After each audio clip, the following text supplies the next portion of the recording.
അസ്സലാമു അലൈക്കും വറഹ്മത്തുള്ളാഹി തആല വബറകാതുഹു. ബഹുമാനപ്പെട്ട ഉസ്താദുമാരെ, എൻ്റെ വർണ്ണശലഭങ്ങളായ കൂട്ടുകാരെ, ഫറാസ്റ്റോ എന്ന അതിപ്രൗഢമായ ഈ വേദിയിൽ നിങ്ങൾക്ക് മുമ്പിൽ ഒരു കൊച്ചു കഥ പറഞ്ഞു തരാൻ ഞാൻ ആഗ്രഹിക്കുന്നു. കഥയുടെ പേരെന്താണെന്നറിയാമോ? കഥയുടെ പേരാണ് ഇബ്ലീസിന്റെ പതനം. കഥ എല്ലാവരും ശ്രദ്ധിച്ചു കേൾക്കണേ. അള്ളാഹു മനുഷ്യരെ ഭൂമിയിൽ സൃഷ്ടിക്കുന്നതിന് എത്രയോ യുഗങ്ങൾക്ക് മുമ്പ് മറ്റൊരു വർഗത്തെ ഭൂമിയിൽ സൃഷ്ടിച്ചിരുന്നു. അതായിരുന്നു ജിന്നുകൾ. ജിന്നുകളോട് നന്മ പ്രവർത്തിക്കാനും ഭൂമിയിൽ നന്മ പരിശോഭിപ്പിക്കാനും അള്ളാഹു താല കൽപ്പിച്ചു. എന്നാൽ അവർ അതിന് ഘടകവിരുദ്ധമായിരുന്നു പ്രവർത്തിച്ചത്.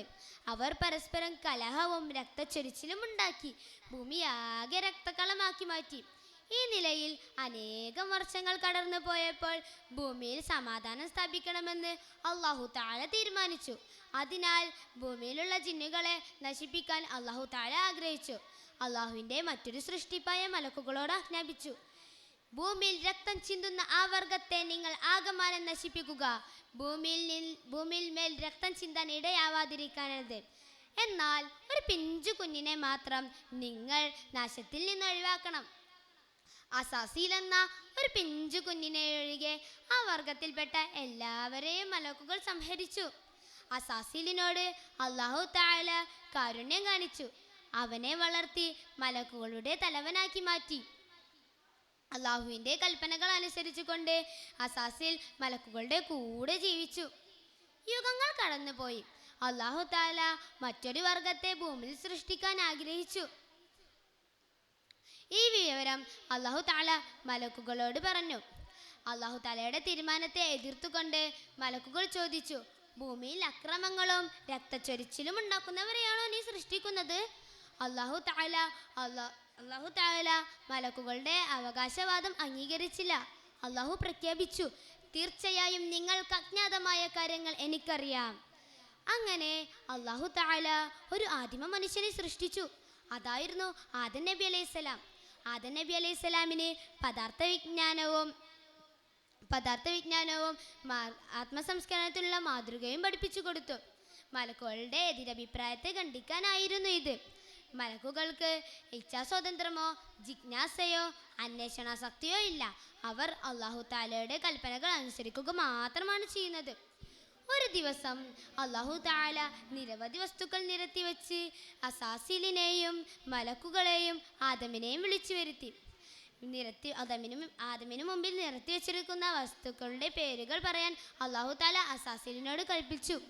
സുബ്ഹാനല്ലാഹ്, മലക്കുകൾക്കുള്ള അറിവുകൾ മുഴുവൻ ഉണ്ടായിരുന്ന അസാസിലിന് പേരുകൾ അറിയില്ലായിരുന്നു.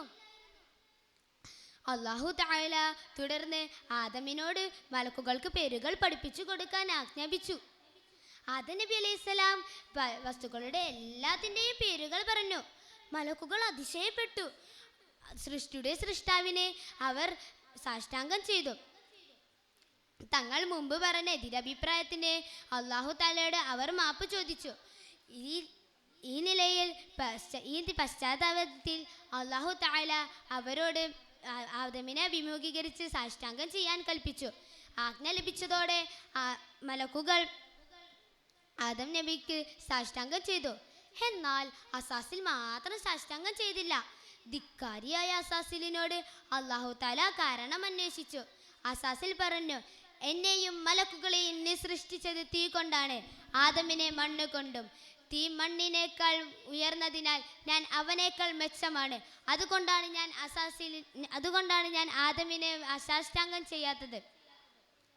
കോപിഷ്ഠനായ അള്ളാഹു തആല അസാസിലിനോട് പറഞ്ഞു, ഹേ ധിക്കാരി, ഇനി നിന്നുടെ പേർ ഇബ്ലീസ് എന്നായിരിക്കും. ഇതോടെ അള്ളാഹുവിൽ നിന്ന് ലഭിച്ചിരുന്ന എല്ലാ പദവികളും ഇബ്ലീസിന് നഷ്ടമായി.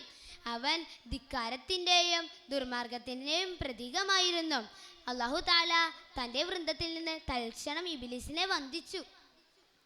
ഞാൻ ഇക്കാലം അത്രയും ചെയ്ത എല്ലാ നന്മകൾക്കും നീ എനിക്ക് പ്രതിഫലം നൽകണം. എനിക്ക് അന്ത്യദിനത്തോളം ആയുസ് വേണം. അള്ളാഹു താല അവൻ്റെ ആഗ്രഹം സാധിച്ചു കൊടുത്തു. അങ്ങനെ ഇബ്ലീസ് മനുഷ്യർക്കെതിരെ തിരിഞ്ഞു. മലക്കുകൾക്ക് ഇച്ഛാസ്വാതന്ത്രമോ അന്വേഷണാസക്തിയോ ജിജ്ഞാസയോ ഇല്ല. എന്നാൽ മനുഷ്യർ കലഹപ്രിയരാണെങ്കിലും മലക്കുകൾക്കില്ലാത്ത പല കഴിവുകളും അവർക്കുണ്ട്. ഇതിൽ കോപിഷ്ഠനായ ഇബ്ലീസ് മനുഷ്യർക്കെതിരെ തിരിഞ്ഞത് അതുകൊണ്ടാണ്. എത്ര വലിയ ഉന്നതനായാലും ദൈവഹിതം അനുസരിക്കാത്തവന് അല്ലാഹു തആലയുടെ മനസ്സിൽ സ്ഥാനമുണ്ടാവുകയില്ല എന്ന് ഈ കഥ നമ്മെ പഠിപ്പിക്കുന്നു. ഇത്രയും പറഞ്ഞ് ഞാൻ എൻ്റെ കൊച്ചു കഥ ഇവിടെ നിർത്തുന്നു. അസ്സലാമു അലൈക്കും.